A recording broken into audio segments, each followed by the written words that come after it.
party tonight! What? TV party tonight! Oh, we got nothing better to do than watch TV and have a couple of brews. Don't want to talk about anything else! We don't want to know.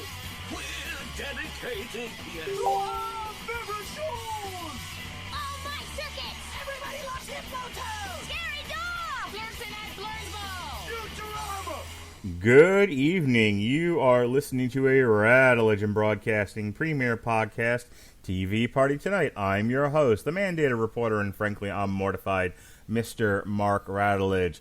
And tonight, our favorite shows are twofold, a duo, 1-2, both of them even. Impact, Against All Odds 2021, and NXT TakeOver in Your House 2021. I am joined by Harry Broadhurst from the Kickoff. How you doing, Harry? I'm good, Mark. So, since we're recording this at early ass o'clock, I'm going to try to be funny, but I make no promises. Oh, see, now I wish we were doing video with this because I just uploaded Pinkie Pie from My Little Pony doing a rim shot. And so if you were funny and I needed, and we needed to accent your funniness, your humor with a rim shot, I had one ready to go, but I don't have one on my Spreaker soundboard. Not one you could have heard anyway. We actually do have one on the kickoff. At least we did before Eric's microphone decided it didn't want to work anymore. Well, for those that are following all the events on the W2M network and Radulich and Broadcasting, we are making the shift to video, just not today because it is early ass o'clock. Not to get too much into how the sausage is made, but I just worked an overnight shift. I'm on 4 hours sleep from Monday to Tuesday, and I know you are, you and Mr. Sandman are having some sort of a sissy slap fight, so you haven't slept either. So here we go, two very tired people discussing wrestling. This is all you could ever ask for in a podcast. Well, I have good news. At least it's not Raw. Well, if it was Raw, we'd both be asleep, and it would just be 2 hours of us snoring through a podcast. You can listen to me tackle Raw, though, on the reaction Monday nights at 11. I'll do my plugs later. Let's get to it. Yep. You and Robert Winfrey should have a support group, by the way.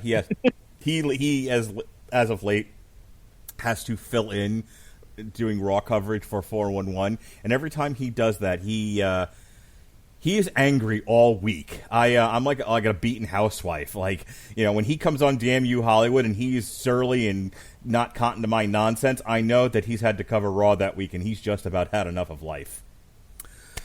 So yeah, but we're not here to talk about Raw or its impact on people's mental health. We are here to talk first about Impact Against All Odds 2021. First match, Sami Callihan and Tommy Dreamer defeated the Good Brothers of Doc Gallows and Carl Anderson by pinfall in a street fight in roughly 11 minutes and 9 seconds. Harry Broadhurst, my son and I and my wife watched this.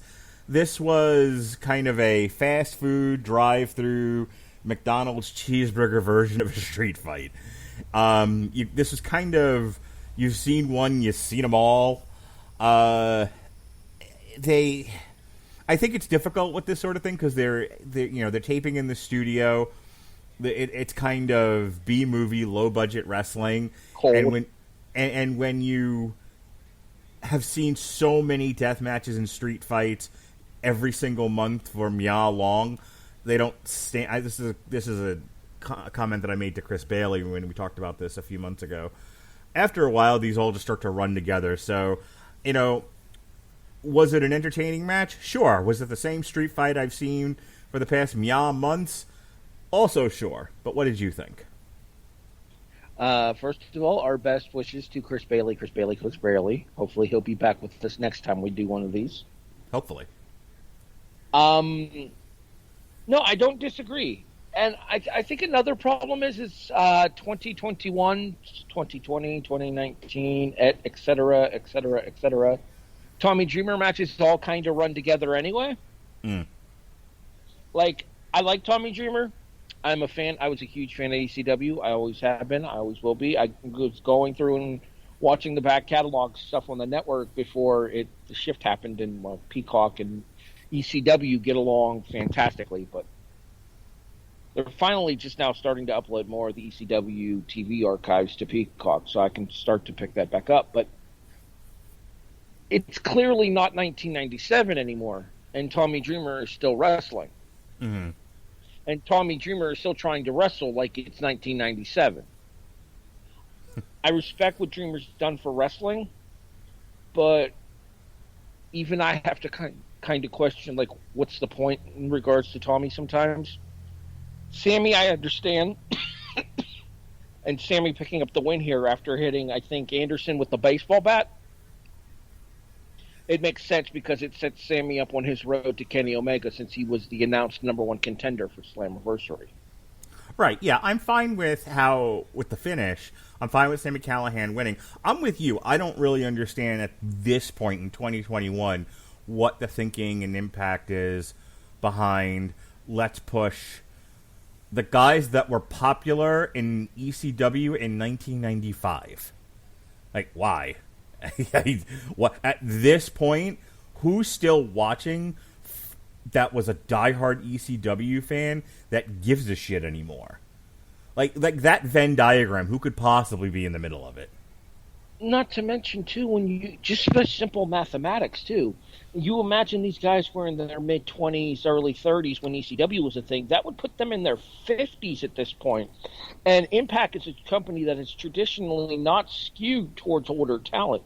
They have a roster, a top-to-bottom roster full of young, hungry talent and people that have not had a chance to make their name in the North American scene. We'll talk about one of those guys next here, as a matter of fact. But sticking with the stars of the past, just because there might potentially be some name value, has been one of the biggest Law TNA things, one of the biggest Law TNA gags going back for years with this company. I think in 94 and 95, whenever Terry Funk was lending a hand to ECW and he was the elder statesman and he was trying to get the entire company over by his namesake, and then, Paul Heyman sort of thank you to him, or his idea of giving Terry the resources available to get the company over was putting the title on him for a hot minute, at their first pay-per-view and all of that. Okay, but that was also Terry Funk, and it was 1995. None of those variables apply here. Tommy Dreamer ain't Terry Funk, and while I'm sure he fancies himself the elder statesman in the Terry Funk role, he's not. And it's not 1995. The world has changed. Wrestling has changed. And this company, lastly, and then we can move on. I'll give you the last word on this subject, and then we'll move on to the next match. This company also isn't the join the revolution, counterculture, punk rock rebellion in wrestling that ECW was. This is a company who its best days are long behind it. I mean, I think I was watching Impact on TNN, I think it was, when the height of that company was AJ Styles, Samoa Joe, and the Fallen Angel Chris Daniels, and then you had Christian Cage come over and Kurt Angle to lend some big name credibility, and so that's got to be 2005.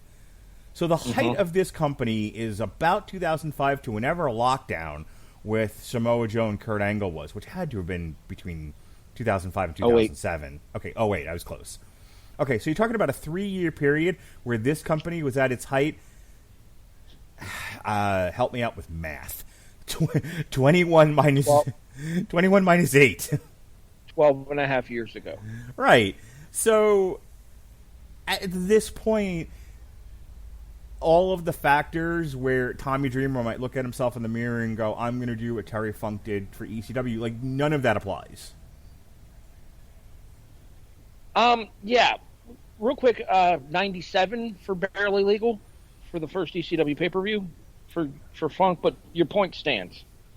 Like, I appreciate the idea behind giving back to wrestling by having Tommy there and having him work with the people that he's working with. And him working backstage with these people is a fantastic idea because there is a ton of wisdom and a ton of knowledge that Dreamer can pass along. Him working in an on-screen capacity in 2021 isn't something that should be happening, in my opinion. You are correct, sir. The match itself was okay. It wasn't anything we haven't seen before. It's definitely nothing you haven't seen before if you've seen a Tommy Dreamer match in the last 4 years. Can we get one thing out of the way before we continue this show? Certainly. Commentary on this show was the drizzling shit. Oh my God, Harry. So my wife, as Robert Winfrey likes to coin the phrase, is the most casual of casuals. She watches wrestling with me because she enjoys watching wrestling with me, but if I take off from Mars tomorrow, she's not watching wrestling either. So she's watching Against All Odds with me, and she's, generally when we're watching wrestling, she's on like her phone or she's on her tablet or whatever, and she'll look up if somebody falls off a cage or something like that, or if I say, hey, look at this.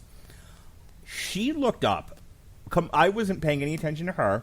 She wasn't paying any attention to me, and she certainly wasn't paying attention to the television. But somehow, the commentary team of Josh Matthews and D'Lo Brown filtered into her brain through the tablet, and she looked up, she looked at the TV, she looked at me, she looked at the TV, she looked back at me again, and she said, holy cow, these guys suck. Who are they? For you to be so bad that my wife paid attention to you, quit. Go do something else. Go into the woods to live deliberately. Whatever it is you need to do. Join Shaquille O'Neal eating a skunk in the General commercials. It's awful. I don't hate Josh Matthews. I think he got a lot of unnecessary heat throughout his time in Impact. Josh Matthews should have never been an in-ring character because Josh couldn't hack it on the third-string WWE developmental as an in-ring performer. However, Josh as an announcer was serviceable, even if he wasn't particularly good or anything. D'Lo Brown should never be allowed to do commentary again. This dude makes Lita look competent. And if you remember the Mae Young Classic where Lita and Jim Ross did commentary, it is some of the most cringeworthy bullshit commentary you will ever hear. D'Lo makes Lita look competent. Wow. Strong statement, sir. I don't disagree with you, but strong statement. If I'm lying, I'm frying. I ain't caught fire yet. All right, moving on. Joe Doring with Violent by Design, consisting of Eric Young, Diener, and Rhino, defeated Satoshi Kojima with Eddie Edwards by pinfall in just under 10 minutes. What did you think of this match? So, you remember what I said about focusing on people Americans haven't seen much of before? Joe Doring falls into that line. Mm-hmm. I'm not a huge fan of Doring's look. I think that the Stan Hansen kind of went out back in the 80s. And the only person I've been able to really see pull it off since was John Bradshaw Layfield as part of the APA. But I can't argue that Doring's actual in-ring content was solid here, and especially given the fact that he was matched up with a guy who's got, 30 years in the business, I think Matthews pointed out? Something like that, yeah. So, it's 50-plus-year-old, I think, Satoshi Kojima. Because I remember this dude when he just started teaming in WCW with the... as part of Tenkoji with him and Hiroshi Tenzin. Mm-hmm. Yeah, this match was fine. This was definitely one where I was kind of looking at it, looking away, looking at it, looking away. I don't remember much about it. I couldn't even. On my kid's life, I couldn't tell you how it ended, other than what I'm reading off of the Wikipedia page. During by pinfall with the sit-out powerbomb. Okay. I think as I was watching it, it was entertaining enough. It was just kind of, average wrestling match is average. Unless you got anything else, we'll move on to the next one. One quick thing about this here, and I Sure. think this is the one, and I think this is the problem with Doring. Joe Doring probably doesn't have this spot if Michael Elgin's not a douchebag. Okay. Can't argue with you there. The next is your X Division 5-way match to determine the number one contender for the X Division Championship. Petey Williams This time I was paying just enough attention to know he was in the match as opposed to last month. Trey Miguel, Ace Austin, Chris Bay, Rohit Raju, and this ended in a no contest. You have the written results in front of you. What was the finish here? Sawyer Fulton. Ah, that's right. Madman Fulton, who is Ace Austin's heavy. Yeah. He came in and disrupted the whole thing. I guess we'll get more on this story on Impact this week. Yeah, he tried to drag Ace Austin on top for the pin. I think he tried to let Austin pin Trey Miguel. Mm-hmm. But the referee threw it out after Fulton took out everybody involved here. Fun spot fest. What you would expect from these five guys. The match itself flew by. I mentioned last month when we did this that I'm a big fan of Ace Austin. I still am. I'm okay. I would be okay if they decided to go back the route of Ace Austin being the X Division champion. That being said, I also like Chris Bay as well. The only bad option I think here is Petey Williams, and the only reason I say that is because Petey Williams again should not be a champion in 2021 after being the face of the X Division for the majority of that time that you mentioned earlier, that 05 to 08 era. I'm guessing they're building towards maybe like a 6-pack challenge kind of a thing at Slammiversary. I mean, that's their WrestleMania, as it were. So I assume if they can't, it's the old story of, we can't figure out a contender. Boy, this is going to come up again when we talk about NXT. We can't figure out who the number one contender will be, so it's everybody. It's the old setup to the Elimination Chamber. Nobody is the leading candidate. Everyone keeps beating each other, and they're all kind of in a 5-way tie for a championship contention. So fuck it, we'll just have all 6 guys in the ring at once. That's where I assume this is going. It's just a way to throw a couple of people to Josh Alexander, too. Let's be honest. Yeah. The walking weapon ain't losing that X Division title anytime soon. He's such a... This might be a controversial statement, or as Jason Teasley likes to say, I might piss people off. I did it less hickey that time. Love you, Jason. I don't know if you know this, but on the Spiral Damn You Hollywood, I did an impression of him that he was slightly insulted by. So I'm trying to fix it. But have you ever listened to an episode of The Kickoff? Him insulting people was kind of his go-to. So frankly, that's a tad bit hypocritical. He's sensitive. In any case, I also really laid it on thick. Josh Alexander is so wasted. I think the last TNA thing we did was either Under Siege or the one before that, where it was Under Siege. Okay, yeah. So I'm repeating myself here, but gosh, Josh Alexander needs to go to a better company. By the way, did you see that Moose re-signed with TNA or with Impact? I did. Did nobody want him? Did they promise him a small island? I don't understand. A guy like Moose needs to go to a better company. I think it has to do with the fact that Moose is guaranteed a feature spot in Impact, and that's not necessarily guaranteed if he goes elsewhere when you look at how deep the other companies are top to bottom. You're talking he's one of these Mark guys where... The Bret Hart special where it's real to him? Absolutely. Ugh, I think poor coming bastard. from the athletic... I think coming from the athletic background, though, you can kind of see that, though, I'm not arguing that point. Like, I don't not believe you that he probably, regards a high place in a small company as, big fish in a small pond as being a valuable thing as opposed to the bigger paycheck. He's wrong. They're all wrong who think that way. It's about the bigger paycheck, but okay, I'm not paying their bills, they're not paying mine. I guess it doesn't matter. See, I think the thing for a guy like Moose is he made enough money playing football that he can do wrestling as a hobby and not have to worry about making a living doing it. Yeah, and in defense of Moose's position, if money is no object and he's just doing this because he wants to, I wouldn't go to WWE either. I mean, look at Matt Riddle. Poor Matt Riddle. Poor stupid, silly Matt Riddle. See, I'm really enjoying the teaming with Randy Orton. I haven't seen it lately. All I know is the last thing I saw, he was riding around on a scooter making slightly sexual and inappropriate comments at Asuka. That was the last thing I saw. So basically, Matt Riddle in real life on television. Well, none of us know that. We're not Allegedly. there. Allegedly. Yeah. This would be on StreamYard when we actually start doing it, where I change my username to allegedly.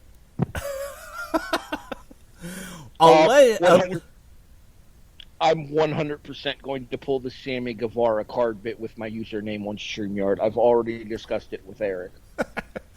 Allegedly, the man formerly known as Big Cass, W. Morrissey, who I won't do the same Smiths joke again. I'm repeating a lot of the same material from our Under Siege review. He defeated Rich Swann. This might have been my favorite match of the whole show.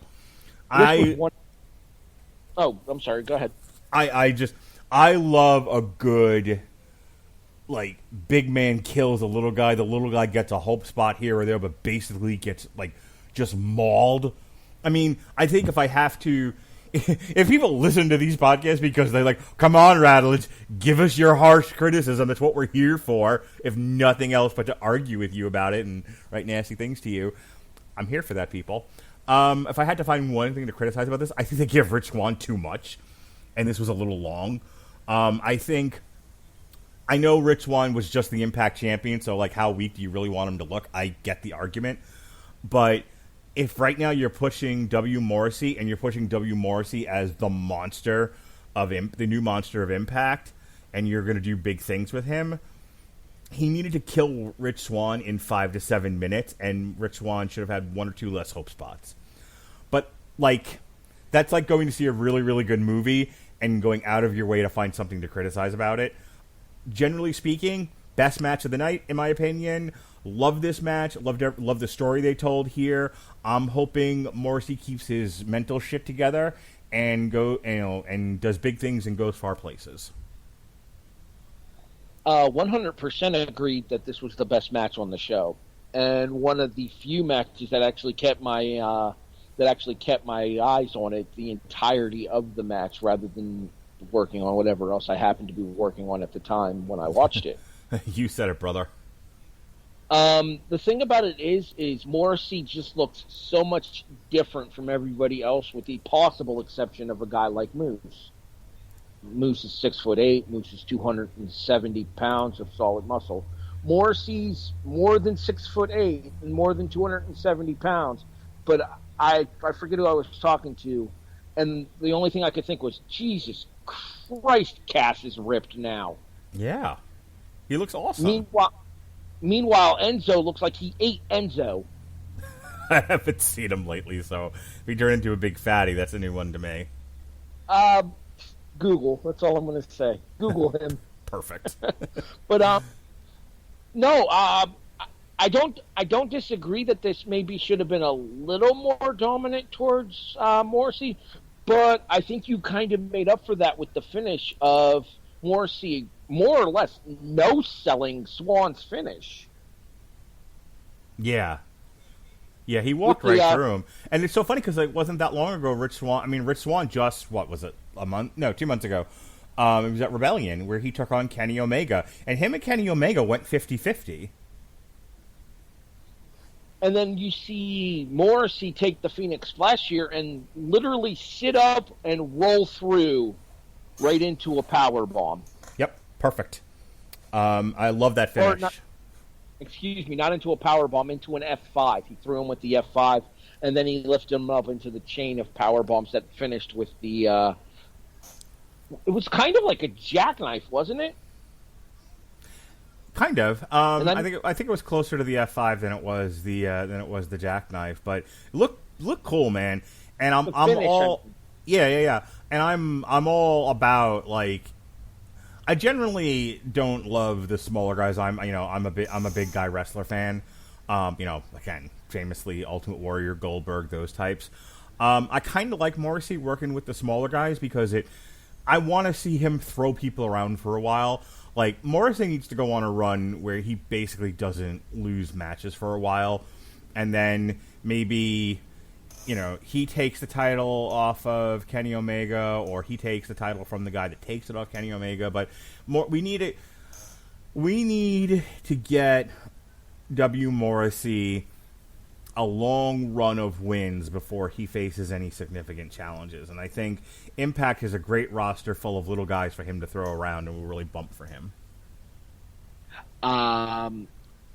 We can talk more about who's taking the title off of Omega another time, but I wouldn't be surprised to see Morrissey down the road in line to challenge that particular person. Yeah, I'm not 100% sold on the idea that he's the one that's doing it, especially with Kenny Omega feuding with Sami Callihan. It's going to be Sami Callihan at Slammiversary. Okay, well, we'll get there in a moment. So, yeah, my opinion, probably the best match on the card, bar none. Agreed. Tenille Dashwood defeated Jordynne Grace. Jordynne Grace looks like she's tightened up and lost some weight. Not that she was always been a cute gal. Not every man on earth is a big fan of the short squat girl. But she was always a very attractive lady for a short squat girl. But even now, with that body frame, she's looked like she's slimmed down a lot. She's looking pretty good. Looking the opposite of good, apparently Rachel Ellering's wardrobe has not improved since. Yeah, she, I don't know if you heard us talking about the Lola Bunny controversy, where men who spend way too much time on the computer got offended by the new Lola Bunny look not looking like Jessica Rabbit. And so Robert Winfrey and I had a long, in-depth, protracted discussion about the matter, where we referred to Lola Bunny's animation style in Space Jam: A New Legacy as a dirty pile of laundry with eyes. And Rachel Ellering apparently is taking inspiration from Lola Bunny's pile of laundry with eyes look. Rachel's actually a beautiful young woman. It's just unfortunate that her choice in outfits thus far in Impact has been less than desirable. Does she not know that she's going to be on television and they're getting her mid-trip to the yoga studio? I don't know what's happening here. You know what happened? They asked her to record this at 8:45 in the morning. I haven't done laundry yet. It's fine. You're a hot woman. Nobody cares.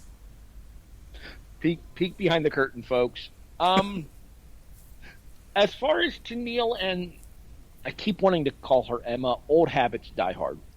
As far as Dashwood and Jordynne goes, I like the idea. I don't like that we're already teasing tension between Jordynne and Rachel, because they literally just started teaming. Yeah. But there's not really a whole lot that you're going to do with regards to Jordynne and Deonna Purrazzo, because you've been there, done that before. Yep. And you're going to work on getting Jordynne's next opponent there. And apparently they're setting it up that Jordynne's next opponent is probably going to end up being Rachel. The match itself should be good, but hopefully the ring gear choices are less questionable. Tenille Dashwood got the win at 10 minutes, 58 seconds. This one could have afforded to be a little bit shorter, not much, maybe a minute or two. I'm not gonna quibble. It's just a personal preference for me. I did like the finish. Yeah, no, the finish was fine. Stronger 2 minutes earlier. Minor quibble, but a quibble nonetheless. I'm glad Tenille Dashwood got the win because they needed to tell a story with Jordynne Grace and Rachel Ellering, as you just indicated. But also considering how Tenille Dashwood's career has been going lately, I'm glad she got a win. And this is, might I also add, Tenille Dashwood, hottest woman in wrestling. Woo! Just needed to point that out. On behalf of men everywhere, Caleb Connolly can go fornicate himself. Who? Caleb with a K. Oh, okay. Yeah, sure. Managing Tenille Dashwood in Impact, dating Chris Statlander. Half of that's intriguing to me. The other half is meh. Not a huge fan of Chris Statlander. That is the galaxy's cutest alien, sir. You are allowed to have your opinion. It's a free country. #America. I don't have to agree with it. Look, she might be an attractive woman. I haven't looked at her recently enough to decide. I can tell you that when I first started watching her in Dynamite in AEW, she Shotzi Blackheart level klutzy. I couldn't get past that. She might be, like I said, be an attractive woman. I'd have to look at a picture of her again. I just know that she looked awkward in the ring, and she was a klutz, and then she got injured. Her gimmick was funny, though. It made me laugh. These are my opinions. I would wonder where the line starts to get booped, and we'll move on from there. I'm going to send you a list of the hottest girls in wrestling in the last 20 years. And you can see what my tastes look like. And might I add, Jordan Grace. My all-time favorite woman in wrestling is Tori Wilson, if that gives you any idea. You know who had legs all the way up to the ceiling? You know who had legs all the way up to the ceiling. For God's sakes, they gave her that song. Yeah, was never huge into Stacy Keibler. I couldn't get past the legs, and I'm generally speaking not a leg man. Only only on my fried chickens. But she had special legs. She had hypnotizing legs. I'm breasts on fried chicken too. There's your quote. There's your quote for this podcast. Yeah, really. Too. I used to promote a lot of my stuff just like with silly, funny things that we would say during the podcast. That would have been one of them. I'm breasts on chicken too. I don't know. I know everyone looked at Sable back in the day as she's too plastic, but Sable, right out of Mark's, dream book. All right.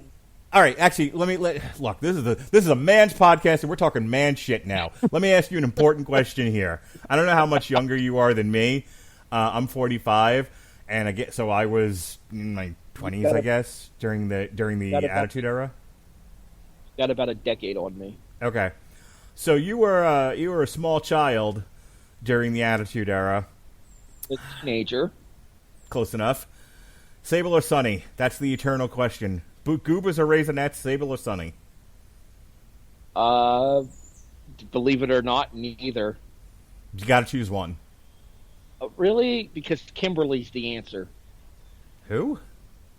Kimberly Page, DDP's wife. Meh. I mean, how dare you? She's not an unattractive woman. That's silly talk, but I mean, she didn't really do anything for me. 1997. Look, the blonde with the big tits. That's the answer. Jesus Christ. If I had to choose between Sunny and Sable, I'm choosing Sunny. It's not the wrong answer, just not the answer I would have chosen. I'm a Sable guy. And I don't care what Jim Cornette thinks of her. I like Sable and I like Brock Lesnar. Hope you're enjoying the podcast, everybody. Okay. Because now, okay, just real quick here, to that jack off and all of his fans, fuck off. Cornette or Brock Lesnar? Because they're both jack-offs. Cornette. Oh, okay. You know I listen to both his podcasts, right? Big fan. Congratulations. You can call me a jack-off, it's fine. I accept that. You and the rest of you cuck of Cornette fans can all just F off. We'll have fun in the hot tub. It's fine.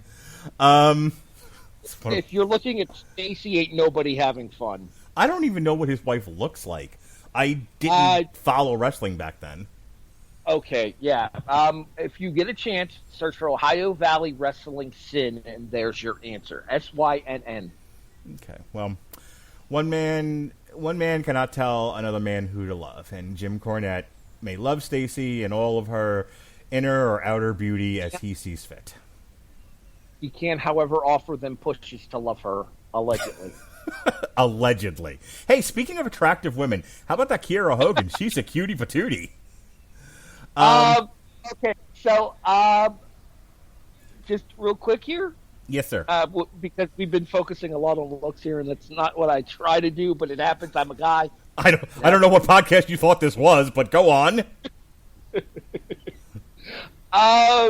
Yeah. I'm not necessarily always hugely into dark chocolate, as it were. Mm-hmm. But yeah, Kiera Hogan's a stunner. She really is. She I've been doing a lot of shtick, but like as far as high end of attractive women in modern day wrestling, she's up there.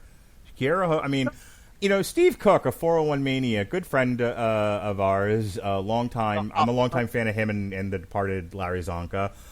He's big into Shotzi Blackheart. Shotzi Blackheart, my kid likes her. I'm not the world's biggest fan. Kiera Hogan, more my style. On that note, however, neither of us have a snowball's chance in hell. Well, I'm also married. Who gives a shit? Well, Fire. She would be more into your wife than she would be you. All right, so that's a conversation for a different podcast.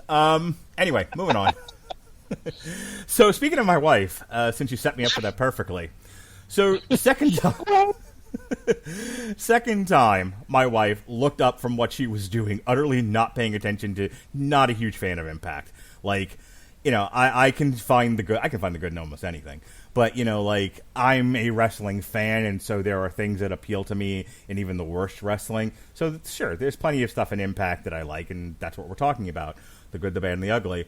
My wife is there because I'm watching it, as I said earlier, and she did mention to me that of all the wrestling I watched, this was the dirt worst, and she included GCW in that conversation. She's like, at least people are blowing up on that on those cards and getting hit with light tubes and shit. Shit's happening at a GCW event or No Holds Barred. But Impact, she's like, this is terrible. Like, this is so low budget. But go ahead. I think the problem for Impact is the fact that they're doing these recordings in the sound studio with no fans. GCW has an atmosphere.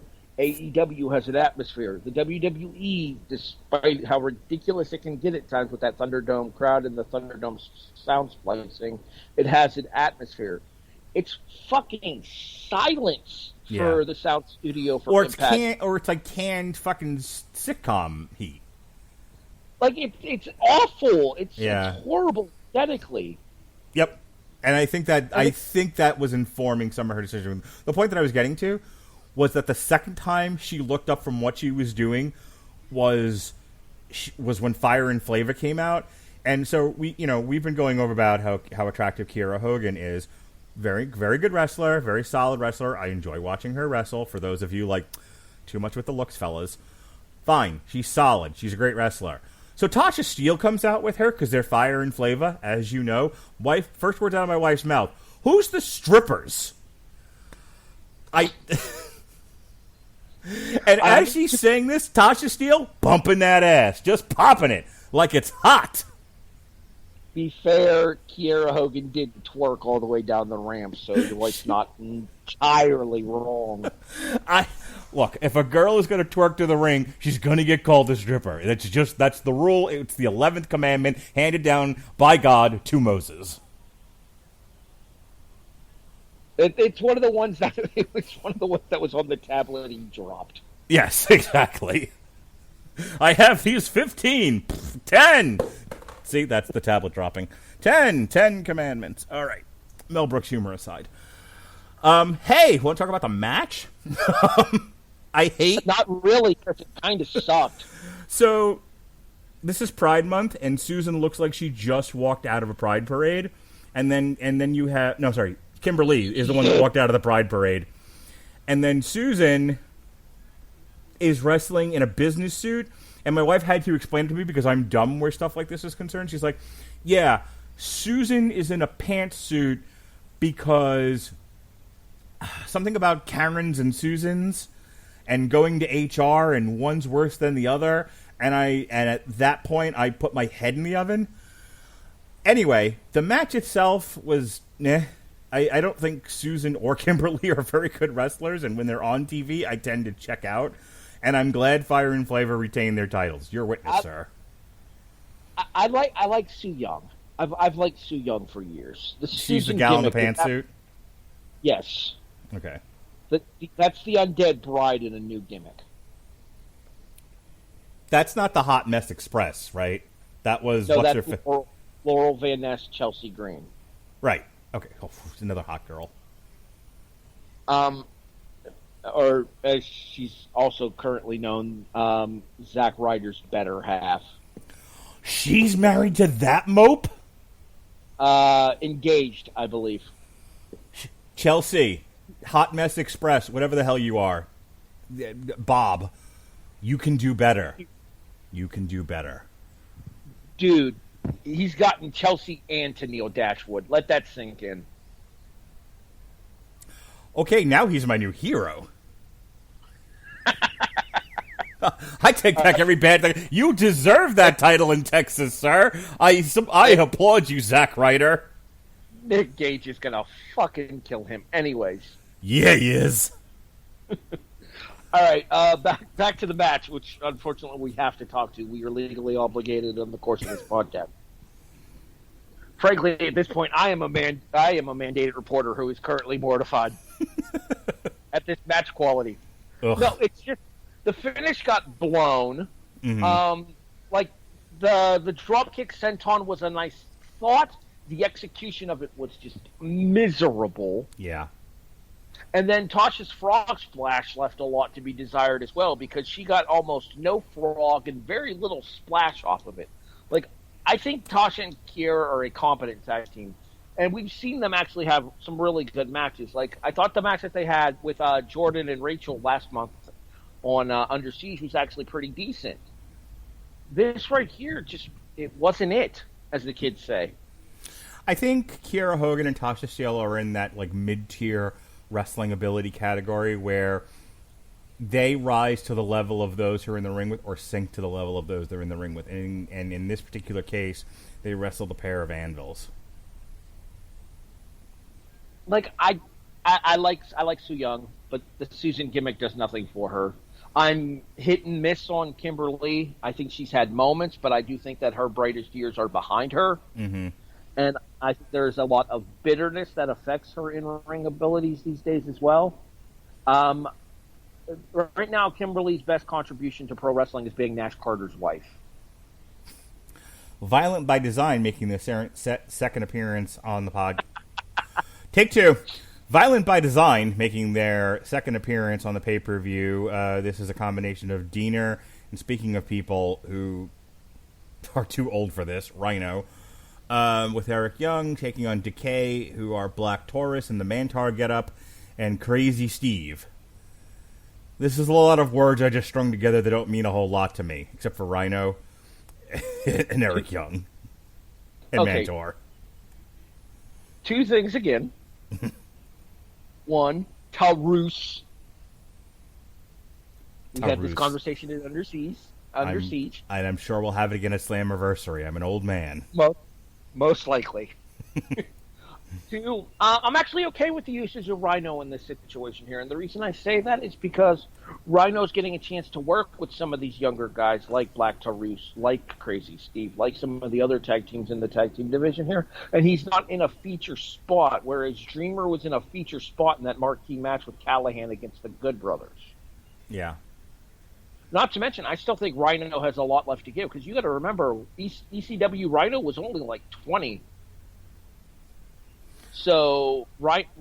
So that was 20 years ago, which means he'd be in his 40s. Rhino would be like 40, which, to put that into perspective, AJ Styles is 44. Okay. I think then it's a matter of ability. I don't think Rhino and AJ Styles are equal in ability, and I was a huge Rhino fan. I'll agree with that, obviously. That being said, I think that Rhino has enough that he can still contribute in order to justify his position on the card. I don't disagree with you. I don't really have a strong argument against that. It was an okay match. Again, I don't think Rhino would have been in this match if Eric Young wasn't injured, but otherwise, I don't mind Rhino's positioning here. I am kind of curious to see what happened with the whole W. Morrissey and Violent by Design thing, because remember, when Morrissey made his debut in Impact Wrestling, it was filling in for Eric Young in an 8-man tag match. All right, and then your favorite female wrestler, Deonna Purrazzo, took on Rosemary and beat her by pinfall in 12 minutes, which was 2 minutes too long. Again, this is an AEW where you can cut these down by 5 to 10 minutes apiece. We're only talking a minute or two, and I'm being really, really like quibbly about it. But let us assume I had a better attention span. Then I guess 12 minutes is fine. In either case, I thought Rosemary and Deonna Purrazzo put on a solid, well-executed match. I'm going to say something nice about Deonna Purrazzo. For all of my comments about her for a variety of reasons, I have to say, after having watched her pretty consistently since Kenny Omega started coming to Impact, and it forced me to watch more of Impact, I think I think she is given the opportunity she deserves. I think the WWE missed a boat on a solid wrestler. I commented a little ways back on her ring gear that it did not complement her shape and size. She seems to have fixed that. I'm glad you listened to me, Deonna. Thanks you for listening to our podcast. Anyway, so she looks good now. She looks good. She wrestles good. She's the best girl on the roster to have that title. I think when somebody does finally beat her, they will be elevated. I don't know who on that roster it's going to be, but I think for now I'm willing to go with Deonna Purrazzo as Girl Goldberg. Of the two, I actually prefer Rosemary. And the reason I prefer Rosemary is because I've been a big fan of Rosemary's going back to her way before Impact days. Okay. I don't love the Rosemary character because despite the what's the word I'm looking? It's like 10 a.m. in the morning and I've bad been community up for theater acting. Yeah, it's like it's laid on really thick with the Decay thing.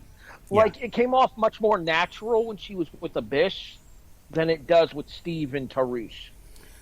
But I'm glad to see her back healthy again because she suffered a really bad knee injury about a year and a half ago that kept her out of action for damn near that full year and a half.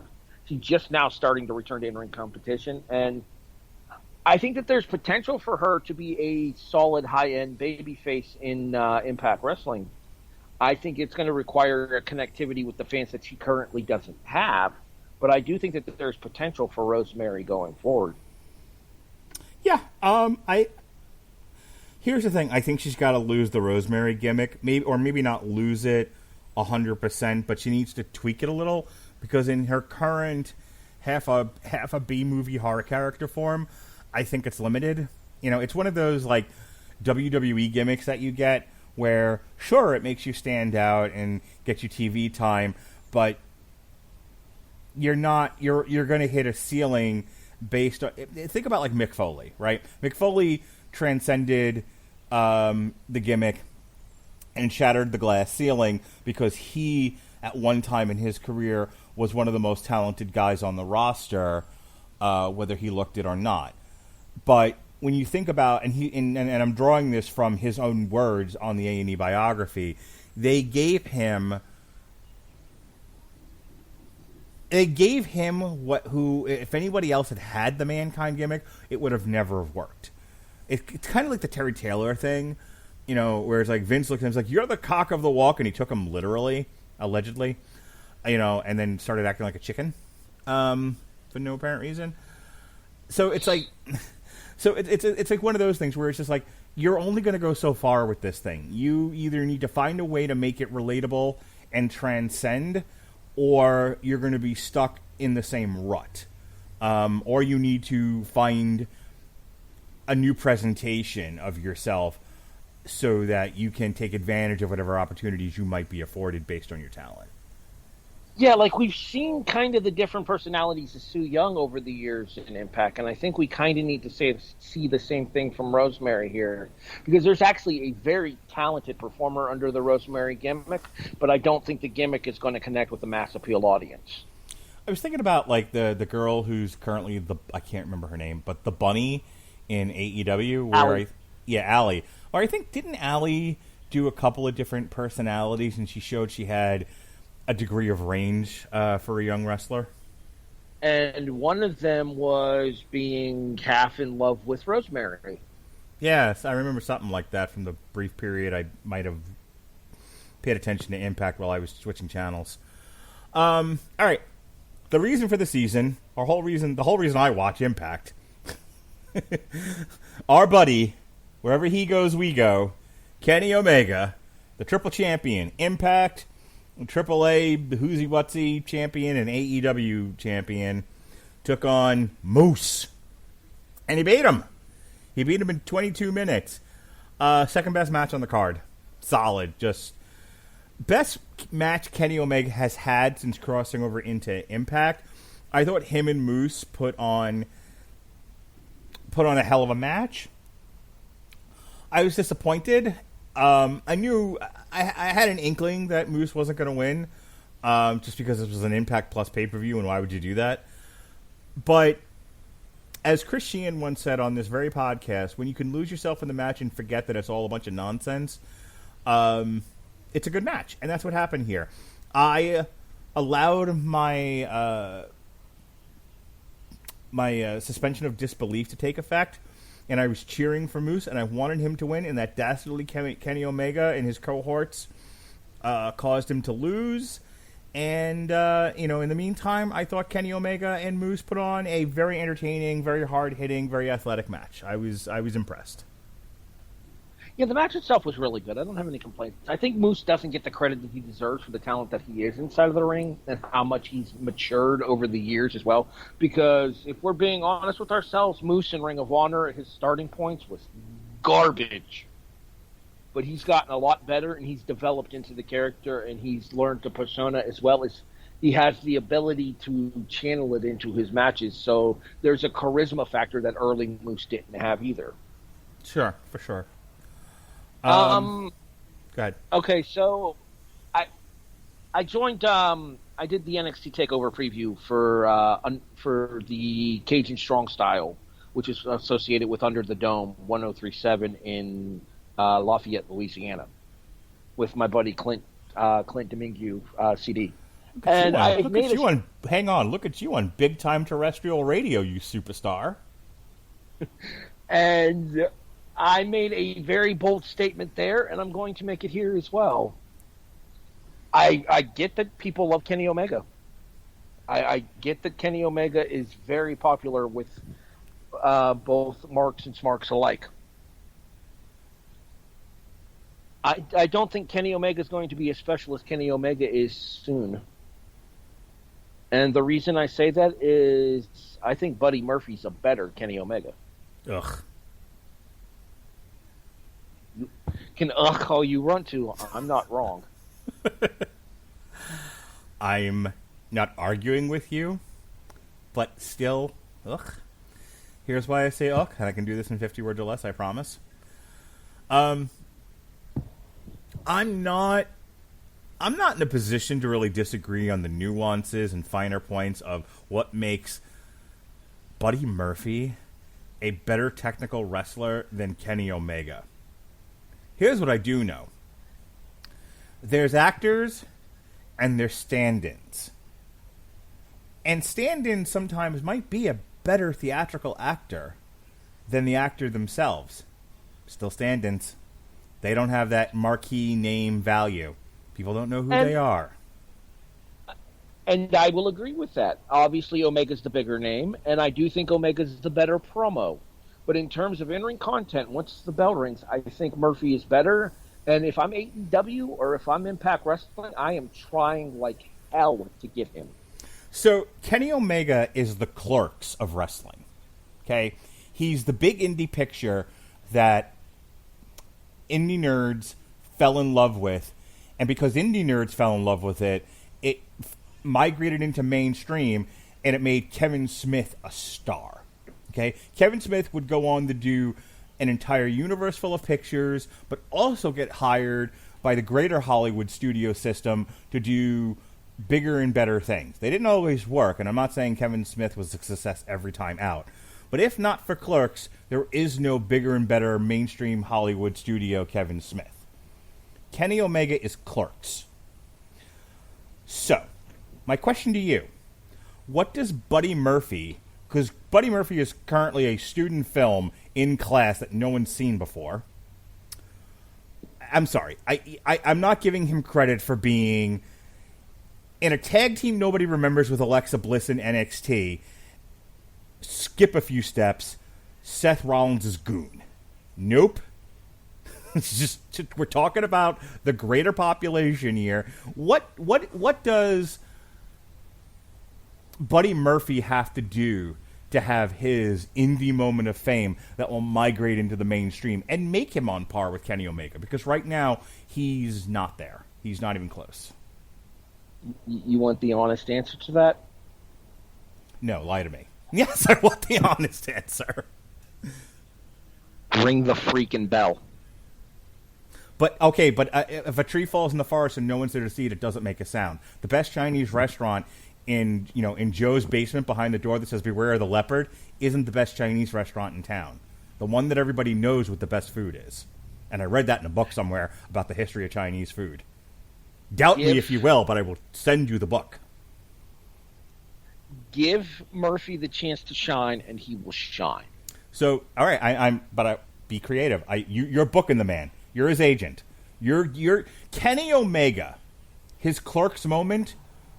Chris Jericho in the Tokyo Dome, right? I think everyone that's the legend of Kenny Omega. If not, for his time in Japan, culminating with him and Jericho, there is no Kenny Omega of now. That more or less the mythology of Kenny Omega. Yes, no? That's fair. Okay. So, I mean, the best bout machine existed in Japan before Jericho came there. Jericho brought him back into the American subconscious. Right. That's his Clerks moment. The moment at which his indie cred transcended into the mainstream and made him a household name, right? Correct. Chris Jericho, Kenny Omega, Tokyo Dome, Clerks. So frame with an opponent and a location and a company, what could be potentially Buddy Murphy's Clerks moment? I will do one better. It's not going to be a single moment. It's going to be a series of moments. Are you familiar with the Collective? Yeah, GCW. I would not be surprised to see Murphy be the breakout star of next year's Collective WrestleMania weekend. Because I have questions about that. He is the guy that independent wrestling promoters are going to want in order to make their people look like a big deal because they realize just how good this guy is. Okay. I mean, it's kind of an odd answer because GCW has the reputation, among some, not all, obviously, as the Outlaw Mud Show company. And I say that as a fan. Not all of the shows that they promote are specifically deathmatch related, though. No, I know that. I'm interesting choice. Not where I thought you were going to go. I don't think there's a specific moment. I think it's going to be a match. I think it's going to be a series of matches that gets him into the American conscience. I think it's the fact that people are going to be able to see what he wasn't allowed to show. And if you believe the sites like F4W, Murphy's the hottest ticket out of everybody that was just recently released, even more so than Tommy End. Who they want back, by the way, I've heard. I would not be surprised to see end up in NXT. Okay. Bold choice. Let's take go ahead. I figured that would be something that people would talk about from this episode, so I'm giving them a reason. And remember, hate mail goes to s.garmer@gmail.com around here. And if you're composing your hate mail, and you're like, I need to tell Sean Garmer what I think of him because he made a crazy thing, like, Buddy Murphy is going to lead the Collective into the stratosphere, then you could use Grammarly to do that. Did you know that Grammarly will help you type hate mail to Sean Garmer? Grammarly... How does he not hate all of us? Grammarly's AI... I just want to say that this might be my favorite segue ever for this ad read. Grammarly's AI-powered products help people communicate more effectively. Grammarly helps you write mistake-free on Gmail, Facebook, Twitter, LinkedIn, and nearly anywhere else you write on the web. Grammarly corrects hundreds of grammar, punctuation, and spelling mistakes, while also catching contextual errors, improving your vocabulary, and suggesting style improvements. To download Grammarly today, go to getgrammarly.com/W2Mnetwork. Again, that's getgrammarly.com/W2Mnetwork to download Grammarly for free. All right, the second annual NXT TakeOver in Your House 2021. I don't think they're ever going to do this again. I think this is, they're starting to tour now, so I would imagine this is the last NXT in Your House. Go ahead. Real quick, are we going to do a final rating for Against All Odds? Be my guest. I know star ratings aren't necessarily a thing on this show, but I figured show ratings might be. 6.5. Nowhere near as good to me as Under Siege was. Morrissey and Rich Swann was the best match in my opinion. I did think Omega and Moose was better than I expected it to be, and a lot of that had to do with the fact that I thought Moose really stepped his game up as well. But then they made Moose's performance irrelevant as soon as the bell rang when Sami Callihan came out. Yeah. Average. On a 10 scale, do I, wildly agree with a 6? No. I think it's a solidly middle of the road average show. It was kind of like another night of wrestling. Okay, I'm going to bed now, so I'm going to give it a 5. NXT TakeOver in Your House. Did you watch the kickoff match? I did not, because I was at In the Heights. There was no kickoff match during the show. It aired on YouTube afterwards, and no, I did not get a chance to watch it. Well, just to make it official, Saray defeated Zoe Stark by pinfall.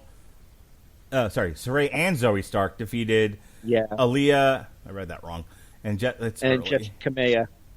It's dark out and there are wolves after me. Leave me alone. In a tag team match in 7 minutes and 40 seconds. Who the fuck cares? All right. I'm slowly coming around. I like Aaliyah. When she shakes her hips, sure, but after that, who cares? The bell eventually rings, and then the light isn't quite as strong. Agreed. I was into her when she was belly dancing, because that was about the best thing she ever did on the show. She was the breakout star of Breaking Ground. Terrific. You know who was the breakout star of the real world? Puck. And where is he now? Same place Aaliyah is. I don't know where Puck is. I've never watched the real world, so you got me. Okay, that's a really old reference for the really old fans of this podcast. Hey, all you 40 and 50-year-olds. Slowly coming around. Don't forget to take your ibuprofen, guys. Your back's probably hurting already. Take 3. I'm slowly coming around on Bronson Reed. He didn't really do it, and I usually love the big fatties, but it just kind of didn't do anything for me. Might have been because he was he was one of them foreigners. I'm like, I like my big fatties American. But I'll tell you what, my jingoism aside, I'm slowly starting to come around on the guy. He moves really good for a big man, and they're starting to push him. And I think that might have been it more so than anything else. It was like for a while there, he was just a big fat jobber. Big fat job in everybody. And now they're like, guy can move. Guy's got some degree of charisma. Jim Cornette seems to like him. Why not push the guy and give him some wins? Okay, that seems to be working. Why not put the North American title on him? Because why does Johnny Gargano fucking need it? And it's working for me. MSK, they bump for everybody, and they do it a lot, and they do it well. So them versus a trio that I really don't care about. Santo Escobar, Joaquin Wilde, and Raul Mendoza. I have to say, this winner-take-all six-man tag really surprised the shit out of me. This was better than I thought it was going to be, and maybe that it had any right to be. Between the bump machines that are MSK, the big man moving like a lesser big man in Bronson Reed, and Legado del Fantasma being there for all of it. And okay, Joaquin Wilde and Raul Mendoza actually showing some personality beyond Goon 1 and 2. Speaking of shaking your hips, ooh la la. Like, I'm not into men, but yeesh, shake them hips, boy. Woo! Sexy. So, yeah, man. This was a bumping and crashing and violent good time, and the guys that should have won the match. I really, really enjoyed this. At some point, your wife started wondering when you started watching Chippendale dancers. No, she didn't. She should have. No, I'm not. I'm saying she didn't wonder. She knew. I actually really like Legado del Fantasma. I've been a fan of Santos Escobar going all the way back to Lucha Underground. Okay. So it's nice to see him getting an opportunity here. Joaquin Wild, DJZ's Shima Zion, is legit one of the nicest dudes in professional wrestling and deserves every opportunity that comes his way. And Mendoza has stepped up his game significantly since being paired with the two. I agree with you as far as MSK goes. They might be the most engaging tag team in NXT in terms of their ability to sell an ass whooping. Yeah. They bump like a combination of Speedball from the comics and Shawn Michaels against Hulk Hogan. SummerSlam 2005 all day, all night, and all day. I'm going to have to watch that with my son and do an alternative commentary one day. I think he'd love it. Just the sheer hokey that Shawn takes to the selling there. Yeah, I could see that. He bumped like an overdramatic actor from the 50s. Mama! Mama! If you could just take Mama and turn it into a back bump, that was Shawn Michaels. I always compared it to like a Benny Hill sketch. Exactly, like when he takes the big boot and then does like the full-on rock rolling backwards stunner sell off of it. That's the entire thing that plays through my mind right there. Yeah. Someone needs to re-edit that match with like cartoon sound effects, because honestly, there's a couple of shots of Hogan's reaction face to Shawn Michaels bumping like a cartoon character, and what needs to happen is when they close up on Hogan, you need to hear wah wah wah wah, and then maybe someone animate Hogan holding up a sign that says "Why me?" Wile E. Coyote style. Yes. And then as the video fades, you get the little pop up. But that's all, folks. If someone could animate Hulk Hogan reacting to Shawn Michaels or like ridiculous bumping in that match, and animate him turning into the flower monster from Duck Amuck. Duck Amuck. There's a reference, folks. Just Hulk Hogan with a tail that a flag that has a screwball on it. You realize what's happening here. We're making the people who put birds coming out of Riddle's feet look competent right now. I'm just saying. I do like Bronson Reed. I don't know that I would have had him as the choice to take North American title off of Johnny Gargano, but I do think that he's done a competent job with it. I also think he's only keeping it warm until Santos Escobar takes it off of him. Can I point out that Michinoku driver that Escobar hit on Bronson was impressive as fuck. Yeah, I would say. Like I said, this was a hard bumping match, man. I have no qualms. Yeah, really enjoyed this, and definitely a really strong choice here. I don't love singles titles being up on the line in tag team matches, and I've talked about that in multiple formats when discussing the show before. But that being said, though, yeah, these six worked their ass off, and it was a worthwhile investment to start the NXT TakeOver. For sure. This next one, Xia Li with Boa and eventually Mei Ying defeated Mercedes Martinez.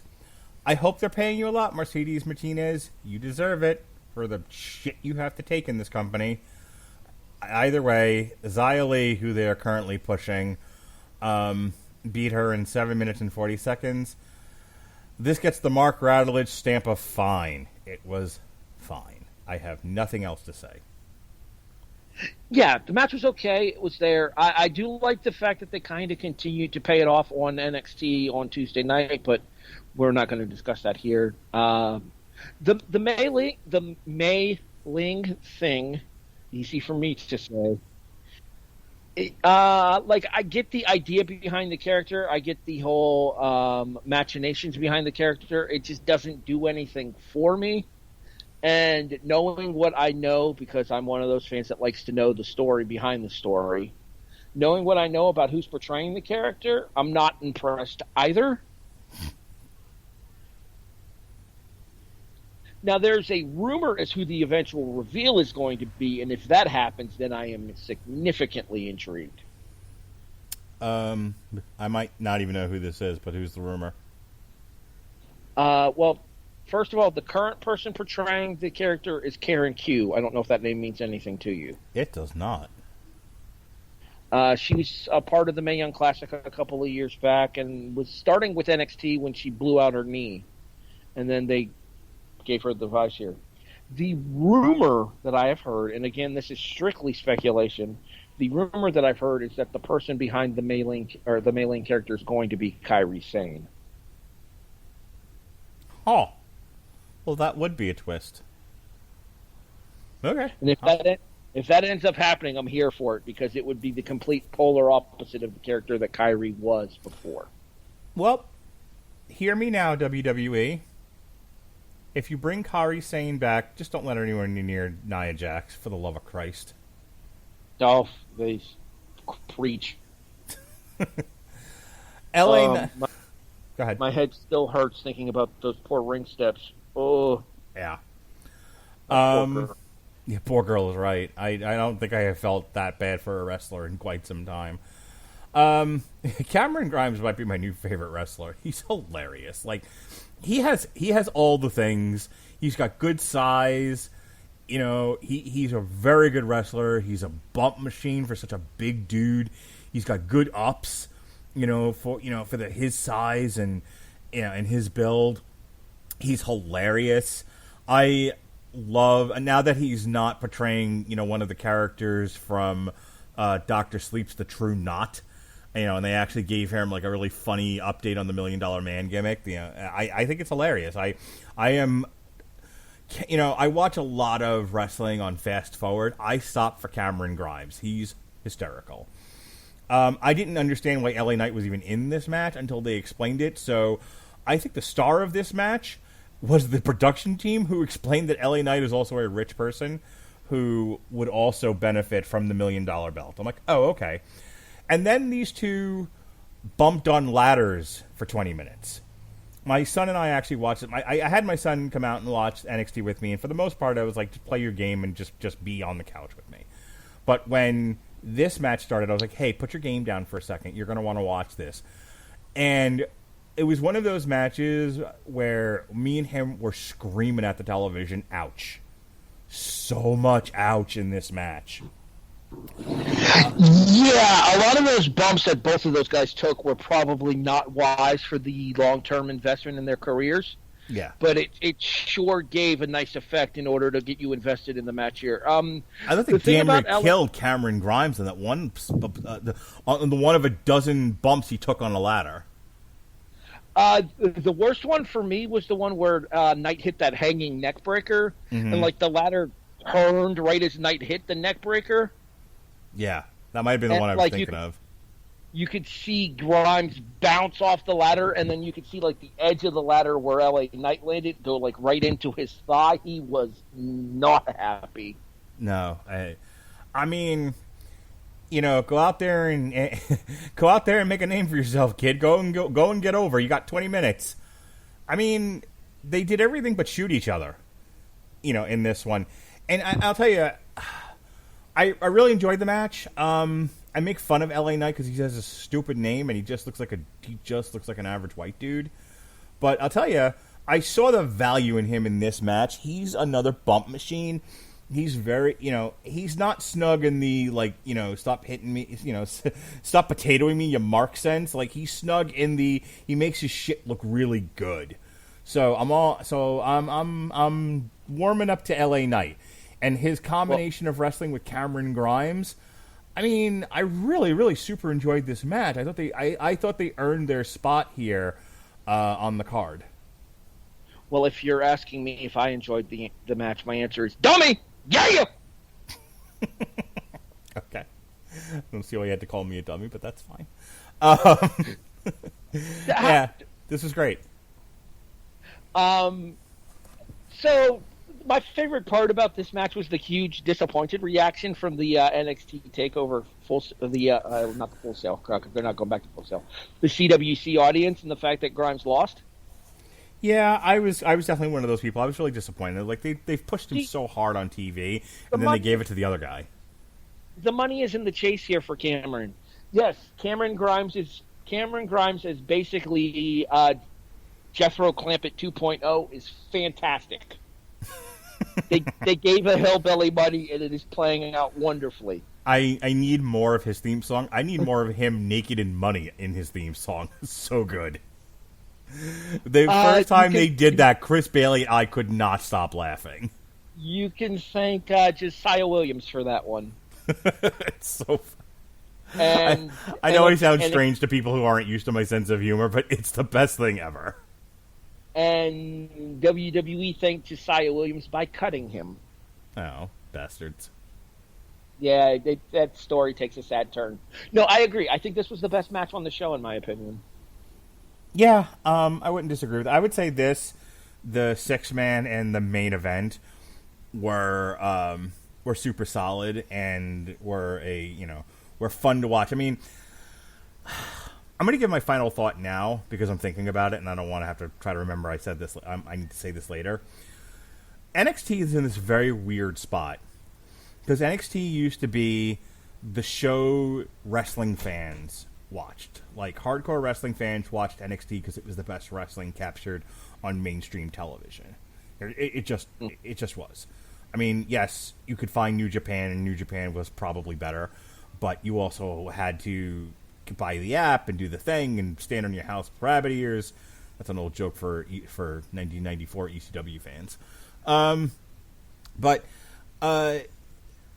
as far as Americans being able to access mainstream wrestling, it was the best wrestling you could find. The problem is there's so much of it now, it's not particularly special anymore. And it's kind of... I was thinking about this the other day. I kind of watched this. I said this to Bailey when we reviewed NXT 31, a card notorious for being so uncreative they couldn't even come up with a decent name. And 31, sure, all right. I just... NXT still consistently puts out solid, capable, modern wrestling. But like I said, there's just so gosh darn much of it. It's not special. And so when this was over, I was like, hey, almost everything on this was, competent to fantastic. And I don't really care. It's like, okay. Yeah, I think the problem for NXT is NXT set the expectations so high for TakeOver that if every match isn't a banger, then it's almost considered a disappointment. It's ironic in the sense that they're calling this In Your House, because this felt like an In Your House from 1995 and 1996. Like, what is the difference, other than degrees of talent, between this and Beware of Dog? It's time. The lights stay on. Boo! Good friends, better enemies. You know what I mean? Like, mind games. Good friends, better enemies was a one-match show, but that's neither here nor there. You take the average In Your House, Harry, and run it up against this one. I think that the current NXT product holds up better than the product back then does, but a lot of that has to do with the sheer athleticism involved in wrestling now compared to then as well. Yes, like you're not dealing with people like Big Daddy V or Mabel, whatever the fuck he was known as at the time. No, I'm not arguing I'm not arguing there's reciprocal talent.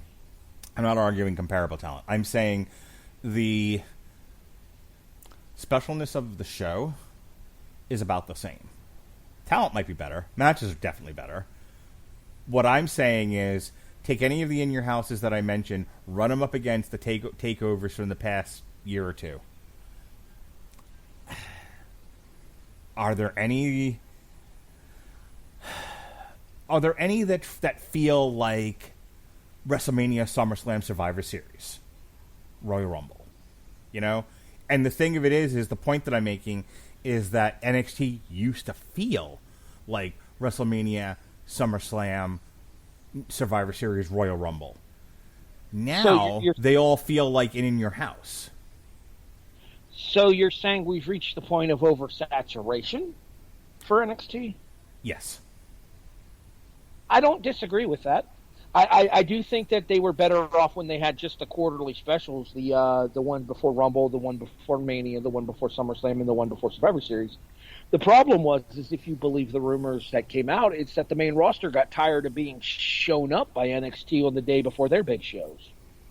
Oh, I 110% believe that.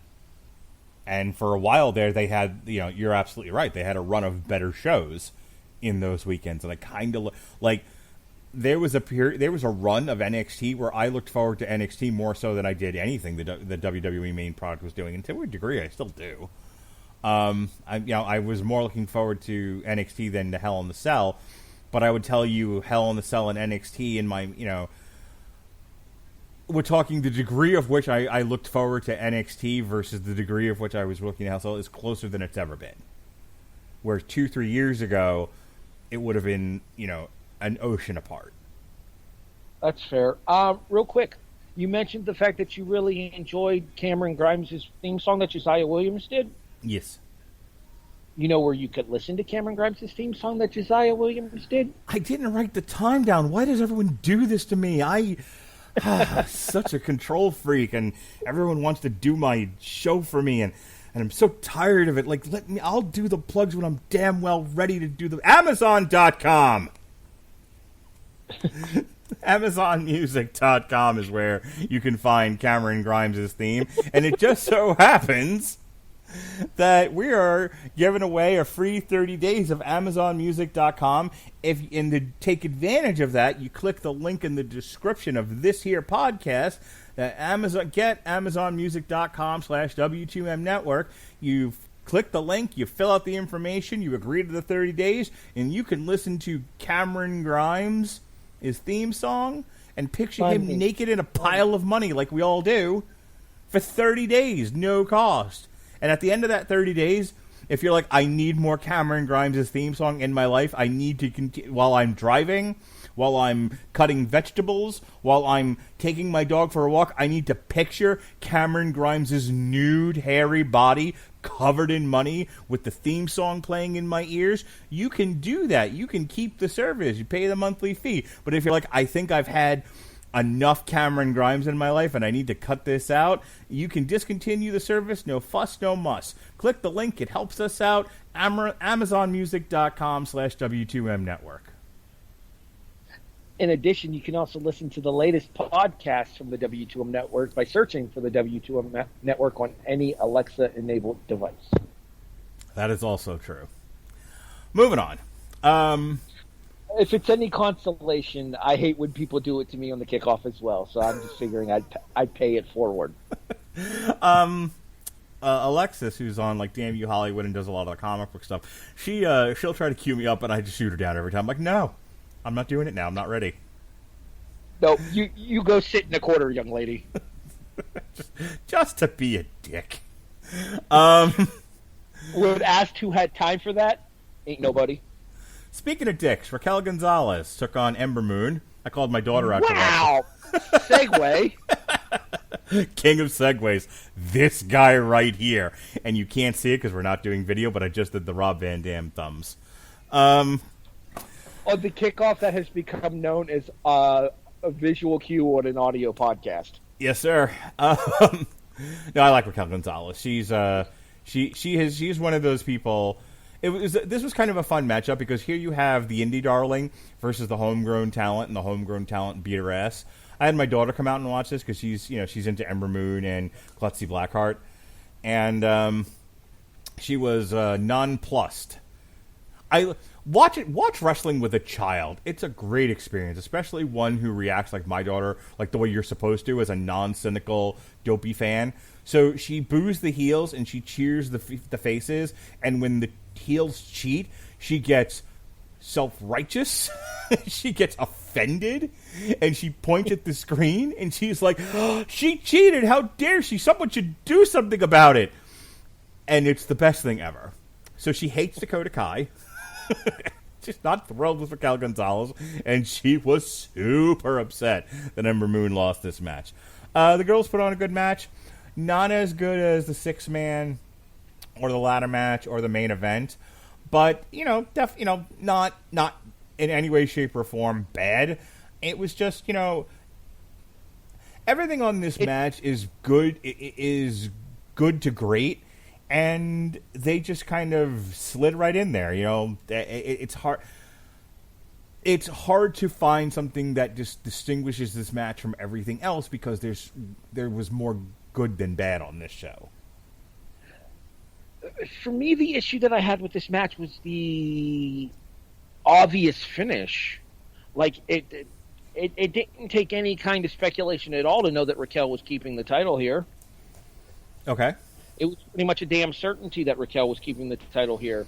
And Sure. they more or less telegraphed it on NXT TV when Io Shirai made her return and had the confrontation with Raquel before Raquel went out to the ring for Dakota Kai's match against Ember Moon on NXT TV.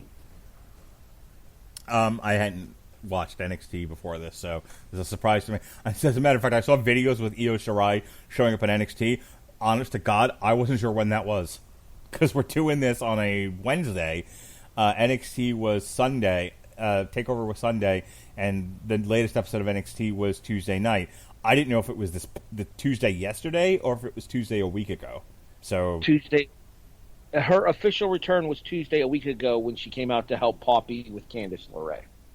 Oh, the Poppy. Are you a member of the Church of Poppy? Jesse Starcher and I pray at the Church of Poppy. I don't know if you know that or not. Y'all have fun with that. She doesn't do anything for me. Go back and listen to Jesse reviewing I Disagree. We had a hoot of a time with that in the Church of Poppy.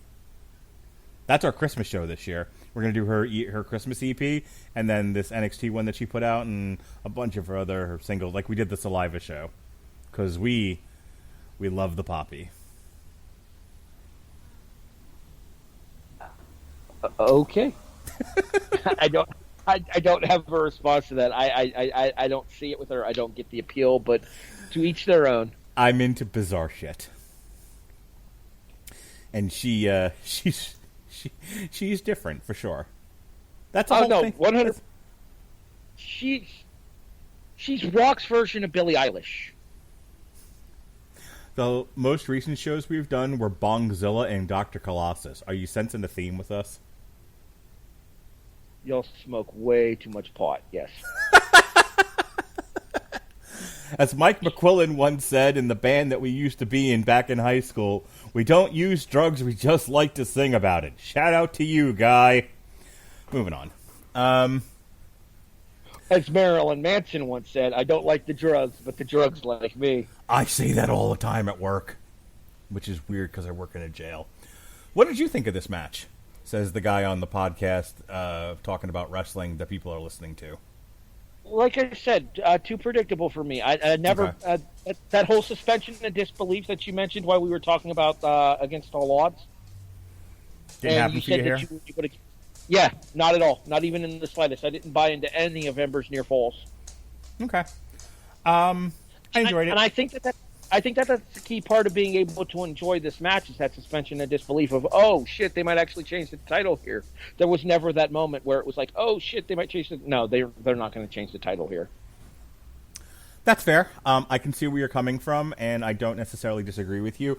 I guess because I didn't see the Io Shirai thing, and I'm not thinking about this stuff too deeply these days. I watch it, and then I kind of think about it before we talk about it so that we can talk about it, and then I promptly forget it until the next time.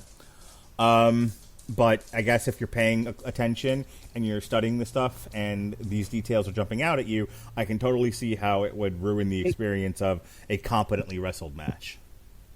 Cajun Strong Style podcast available through Under the Dome. You can search for Cajun Strong Style on Facebook. You'll hear me talk about the exact problem that I had with this match right now. You'll hear me talk about it in the preview of forecasting what was going to happen. So, this next match is a tale of two stories for me. The first story being the best guys in the company wrestling a very brutal, very violent, very well-wrestled match. And aesthetically, physically, it was a entertaining, well-wrestled match. One of the best ones on the card. No problem there. Opposite side of the coin. I don't understand why you took all of your best competitors, all of your top guys, and fed them to Karrion Kross like he was Audrey 2 from Little Shop of Horrors. And now you have no guys.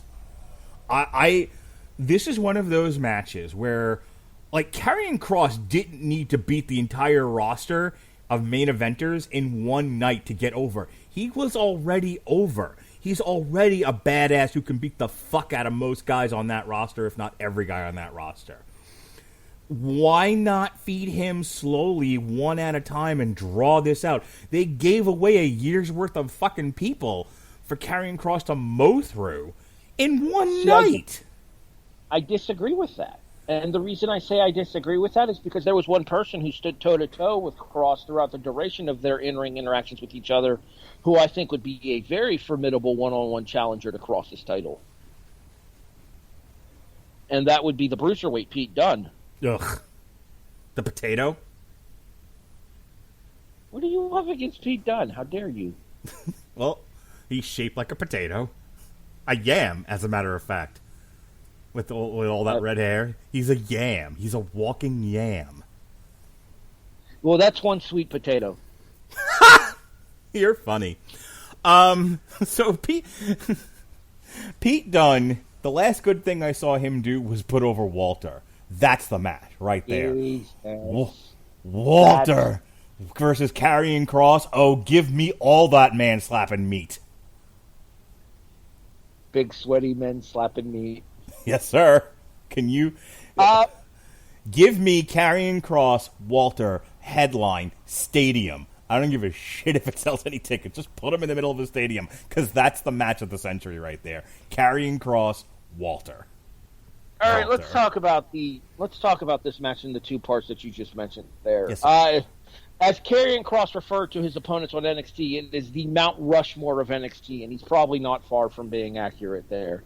I don't know that I would put Dunne on that Mount Rushmore yet. He hasn't really done enough in NXT proper.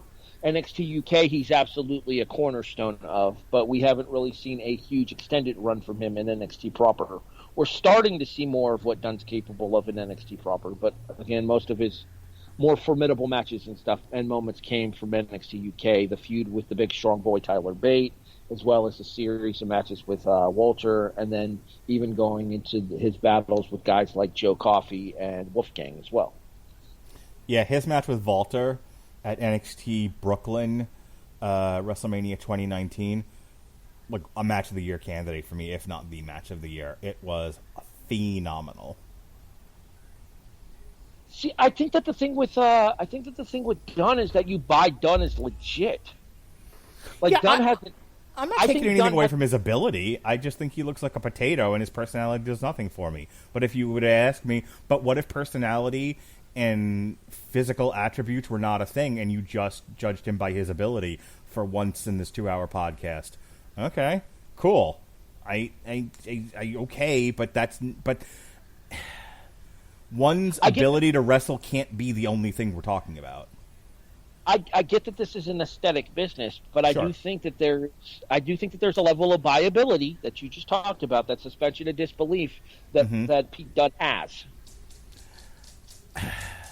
You would know better than I, but I feel like we've seen all we're going to see out of Pete Dunne strictly from a what can he do in the ring perspective.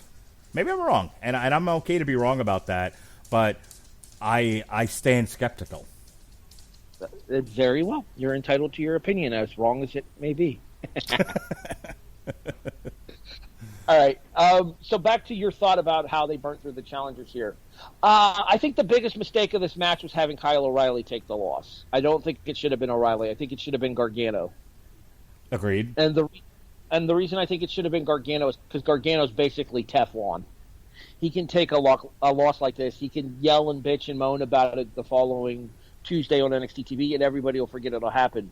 The next time that Kyle O'Reilly is positioned as a main event level player, the main event level player, it's going to be, but he can't get the job done when it matters. because Right. he's lost 3 times to Finn Balor now because he's lost. He had the win against Adam Cole in the no holds barred match at the last takeover, but both guys got stretchered out of the building. So what did he really win? And then here he is. Who on the main roster did they call a choke artist for the longest time? Like that was their big gimmick for a while. Is that they could never win the big one? Oh, or am I thinking of Sami Zayn? Well, Zayn in NXT, Jericho originally back in like the 2000s into 2001 before he finally won the Undisputed title. Mm-hmm. I think I was thinking about the more recent one, and I think I'm thinking of Sami Zayn. NXT Sami Zayn, yeah. That's pretty much the entire story behind the R Evolution NXT TakeOver, where he took on Neville in the ladder match. Right. So you have him lose not once, not twice, but thrice to Balor, and now you have him get choked out for the finish with the cross-jacket choke here in the main event of NXT TakeOver in your house, which should have been in your house too. I digress. Yeah, and that's one of my problems with this. It's like they're not giving the right guys wins, and they're not giving the right guys losses. Your point about Johnny Gargano is 100% spot on. I don't think I've agreed with anything more you've said this entire show than Johnny Gargano should have been the one to take the fall in this match. I think the greater point that I was making, and I will let you continue and speak to this more specifically, is your contention is that coming out of this, Pete Dunne looks like a further contender for Karrion Kross, except Karrion Kross is being presented as kind of a heel, and Pete Dunne's a heel. By the way, Pete Dunne's best work was when he was Pat McAfee's goon. Just as a total 100% everything that matters in wrestling, not just your technical ability. Pete Dunne's best work, the Darth Vader to Pat McAfee's Emperor. And so I'm not in any way excited to buy a ticket to see Pete Dunne versus Karrion Kross at the next TakeOver. I'm just not. And I'll go see any TakeOver, especially because most of them are in Florida. But I digress. You make a valid argument that due to what was done in this match, Pete Dunne looks the strongest. But who gives a shit in terms of buying tickets? I just don't care. And again, you're entitled to that opinion. I do think that there is a large portion of the audience who would buy a ticket to see Pete Dunne. To see bigger heel Pete Dunne take on lesser heel Karrion Kross? See, if you watched NXT on Tuesday night, you know that they're kind of setting up Kross as the big bad of NXT now. Okay, so bigger heel Karrion Kross versus lesser heel Pete Dunne? Pete Dunne's one of those begrudgingly respectable heels, though, in my opinion. Like, yeah, you may not like his tactics, but goddamn, the dude can go. Okay. I agree that there isn't necessarily a marketplace for heel versus heel, and I do think that wrestling fans do want to see babyface versus heel, whether they admit it or not. It's only worked for 1,000 years in the movies. And not to mention, it's the whole concept that the pro wrestling business was built on. It's not going to go away magically just because Vince Russo said that there's only shades of gray these days. And Cody Rhodes. Cody Rhodes also said there are no heels and faces. Let's move on from this. Yeah, let's fuck Cody too, but that's beside the point. Yeah, fuck him right in his ear. Well, on the plus side, at least they're not licking Toad. Nice. Well That's done. right. I'll see your Family Guy reference with one of my own. My problem for the NXT title picture is, so I've had this conversation with other people, and I want to get your thoughts on this. The NXT Heavyweight Championship has always been considered the workers' belt. No? Sure. Like, it's always been held by guys who are above average in the ring. It is as Adam Cole told Karrion Kross on NXT TV. The quote to Kross was, NXT has gone out of its way to make you feel special. You know what they do to make Adam Cole feel special? They ring the freaking bell. Oh, that was a great line. That is a perfect line. And I think that you could say that about the vast majority of the NXT Heavyweight Champions. Honestly, the only other NXT Heavyweight Champion who I think is at Karrion Kross's level of in-ring ability is Robert Roode. Boo! Robert Roode didn't have a chance. Robert Roode had the title and the gimmick and the whole thing, and 5 minutes later they're like, main roster, and you're going to job to Rey Mysterio. Even NXT Robert Roode, though, wasn't, I don't think, was special. He wasn't there long enough. He had the awesome entrance, but other than that, it was all sizzle, no steak. He wasn't there long enough. It's a slow burn, man. On the main roster, it was mostly sizzle, very limited steak. Now, granted, he wasn't booked the greatest coming out of NXT, but you could say that out of a number of different NXT talents. I think Robert Roode is very, very underappreciated, underused. I agree. I like Robert Roode, but comparatively speaking, if I had to compare Karrion Kross to any other prior NXT champion, the most apt comparison, in my opinion, is Robert Roode. Too soon to tell. The only reason I say that is because, similar to Roode here, Robert Roode was a gigantic entrance, and then, if we're being honest, subpar quality main event matches in NXT. Subpar compared to what we've come to expect from the caliber of NXT. Okay. Karrion Kross is an excellent entrance, and subpar caliber matches compared to what we've come to expect from the main event of NXT.